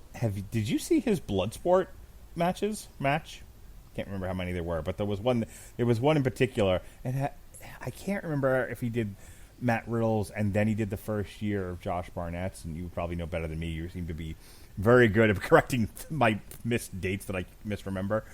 But did you see the Bloodsport? At least the one Bloodsport match that I'm referring to. My overall immersement of Karrion Kross is incredibly limited. I have not seen a ton of him in terms of anything pre-WWE. I saw a little bit of his Impact run as Killer Kross, but that was about the extent of what I've seen of him. Definitely worth a Google. He's great. That was the thing that made me excited about him coming to NXT, was not his Impact run, because I didn't see any of it. It was his match at Bloodsport, which was one of the best of the night. It was phenomenal. Who did he? Oh, fuck a duck. Killer. See, I need to know who his opponent was. All right, because knowing who his Killer Kross Bloodsport. All right, while he's looking that up, I'll get back to my point here. Kyle O'Reilly comes off kind of douchebaggy as well with the new persona. And I think that takes away from his general likability that he had. Yeah, you want to see him beat Adam Cole's ass because of the fact that Adam Cole broke up the Undisputed Era and was a self-righteous douchebag about it. But you don't want to see Kyle O'Reilly when he's basically cosplaying Orange Cassidy. Davey Boy Smith. D.H. Smith Jr. Okay. See, that actually does sound like something I would be interested in seeing because I'm a big fan of Harry. Just because, Super good. Definitely worth a Google. I have my reasons for being a fan of Harry Smith. Oh my God! You know what another good one is, but for a completely different reason, like almost the opposite.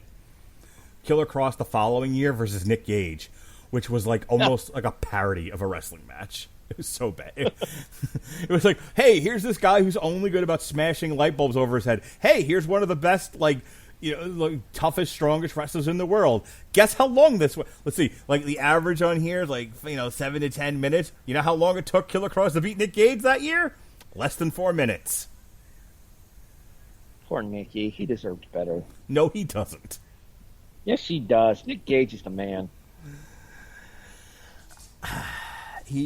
I'm not arguing that point so much as I'm arguing don't put the garbage wrestler guy that's good at garbage wrestling against Killer fucking Kross.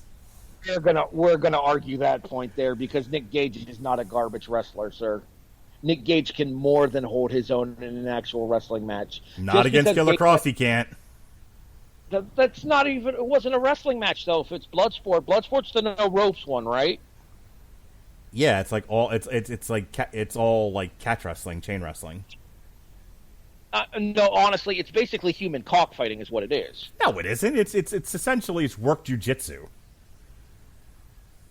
So it's mixed martial arts, is what you're saying. It's what they tried to make Raw Underground. Gotcha. Yes, Raw Underground stole the idea from Bloodsport. Well, they both stole it from Shikara, but that's neither here nor there. Isn't that the one with the superhero wrestling and the army ants and shit? Yes, Ugh. but they had a they had a stable in there called the Crucible, which was no ropes, no ring posts, just straight dirty ass wrestling, tap out, knockout finish. Well, I suppose if you're going by the strict laws of time, then yes, Bloodsport stole from Chikara. People need to put more respect on the good goddamn name of Shikara. I'm not. Look, I don't respect Dave Matthews for ants marching, and I ain't respecting Chikara for army ants. I don't respect Dave Matthews, period, but that's neither here nor there. I mean, who does? White people are ridiculous. Moving on. Yeah, what is wrong with us? Just us as a general populace in this instance here. We made Dave Matthews a thing, and world, we're sorry for it. And the Counting Crows while we're at it. Hey, I do like some songs by Counting Crows. Fucking white people and your Counting Crows and your Dave Matthews. Ugh. Body count, motherfucker! Body count's in the house. Cop killer! All right, I'm done now. I will rock out to some Long December. Oh, God. Don't start singing. It's early enough in the morning that I might actually do it. Let us take this home, baby doll. Your final thoughts on this here match, and if you hadn't concluded it, your thoughts on my contention that they burned through the entire main event roster. I don't disagree. I do think that Dunn comes off as the most viable challenger here. I like the idea behind fans getting behind Gargano to go after Cross, but given the way that Gargano's been booked recently, Gargano and Cross should be a squash match if they're going one-on-one, if we're being honest. I think Cross and Cole has potential. The problem is like you just mentioned, are people going to be interested in seeing heel Cross versus heel Cole? Yeah, I mean, they killed O'Reilly. Cole didn't come out of this a viable challenger. Gargano didn't come out of this a viable challenger. And your contention that Pete Dunne's a viable challenger doesn't bear any marketable interest outside of a very small portion of fans that only fixate on work rate. So my thing, so that goes to my central argument. Now who's left? Bronson Reed's, your mid-level Ultimate Warrior Rick Rude guy. Cameron Grimes and LA Knight are in a thing. Unless they shift some people around, there's nobody left. NXT is in this really weird spot right now, and they get to this point every so often. I've actually seen this pattern before. They crown a new guy, and it's like the next day, it's just fucking crickets. There's nobody around. And then they try to shove somebody into that position that isn't ready for it. There's no story there. There's nothing going on. And it's just one of those problems that happens in NXT to where they fixate on a guy so much, the rest of the roster just kind of gets neglected. And then when they need somebody to step in there and sell tickets fighting the guy, they don't have anybody. Can I make a bold prediction? Buddy Rogers, Buddy Williams, Buddy Hackett.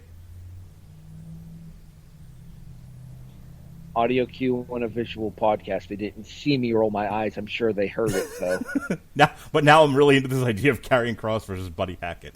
You're a witness, sir. Aleister Black. Yes! Give me... If I can't have Karrion Kross versus Walter, which is the only match on Earth I'm interested in right now, give me Karrion Kross versus Aleister Black. I'm good with that. If they are able to retain Aleister Black, and he does go back to NXT, which was rumored, I think that Aleister Black is the most viable next contender to take on... Oh, my goodness. Karrion Kross. Karrion Kross versus Aleister Black in Death Metal Heaven? Yes, please. All right, let's get out of here. All right, go ahead. What did you think of the... Oh, I don't want to skip this part again. What did you think of the show overall? Please give it a number rating. 8, which is good, but indicative of the overall culture of NXT when you realize that an 8 probably puts it towards the bottom end of NXT takeovers. Yeah, not. I gave Impact a 5. This for me was a 7. It was better than fine. It was good. It was a solid good, not great. You know, NXT is the honor student currently getting B's, and it can do better. Well, it's getting B's because it's not fully invested in its curriculum yet. Correct. That curriculum's name is Karrion Kross, by the way. So, yeah, all right. To the unpaid intern currently listening to this podcast for ideas, you've heard it here. Karrion Kross versus Aleister Black. Give us that, and then give us Walter, and then the world can end, and I'll be fine with it. Speaking of the world ending. My God. I just realized how much I want Aleister Black versus Walter now. Could you imagine a three-way with them? I would not be wearing any pants, and I would be not wearing any pants in public. It would just be me in my Adam Cole Baby T-shirt, no pants, cheering Aleister Black, Karrion Kross, and Walter on. Wrestle for an hour. Never stop fighting. What are the assholes chant in the crowd? Fight forever. Yeah. Fucking right across my forehead. The Radulich do not necessarily reflect those of the W2M network and or its affiliates. But if you have an issue with it, you can write, what's his email again?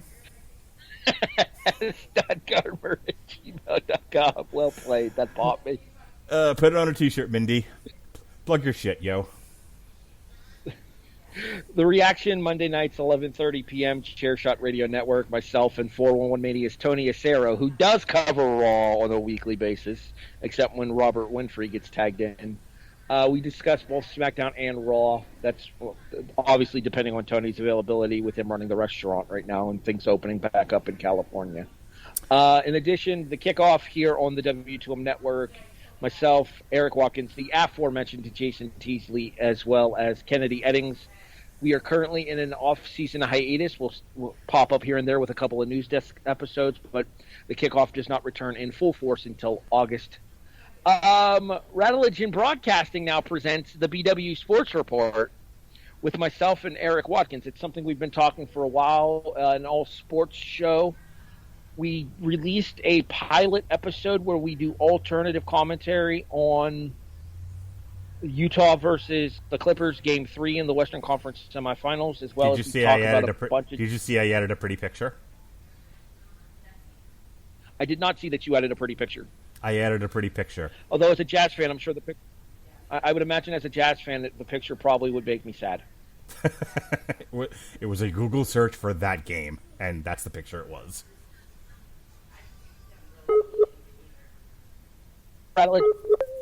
Really?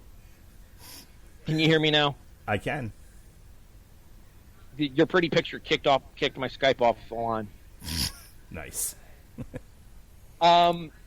That is part of the Radulich in Broadcasting Network, but obviously Eric and I are more commonly associated through W2M.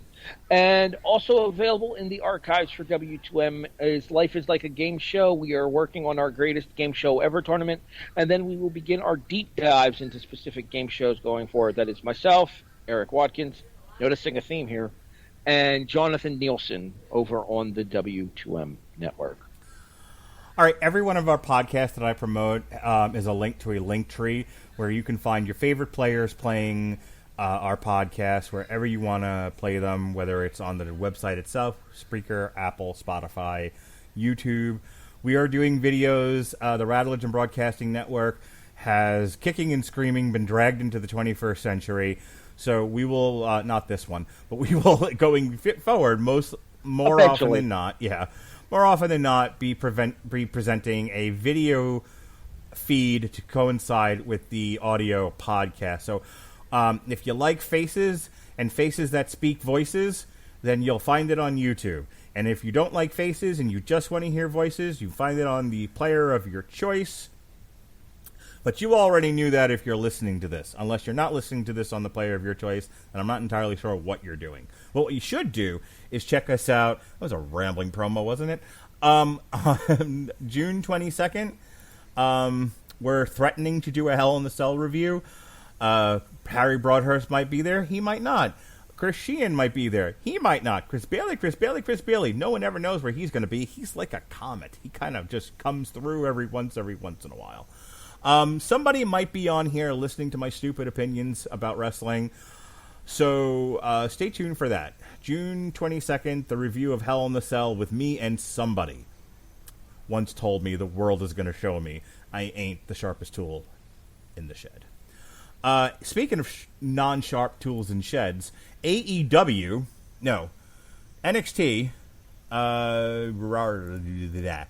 NXT is doing a Great American Bash. They're doing one of their special NXT shows Tuesday, July 6th. Potentially, we're reviewing that on Friday, July 9th, before I take my kids to go see Black Widow. And then she turned on the buzzsaw. I know AEW just announced a whole bunch of special dynamites like Road Rage and Fyter Fest and all that. I'm going away for 2 weeks, so we'll probably squeeze in Money in the Bank on July 19th, and then allegedly we're threatening to review a bunch of those AEW Dynamite special shows that they've advertised the beginning of August when I come back. So that's the wrestling schedule as of right now. Go ahead and check out the rest of our podcasts wherever you can find them. Thank you for listening to our reviews of Against All Odds and NXT TakeOver in Your House. For Harry Broadhurst, I'm Mark Radulich. Be well, be safe, and behave.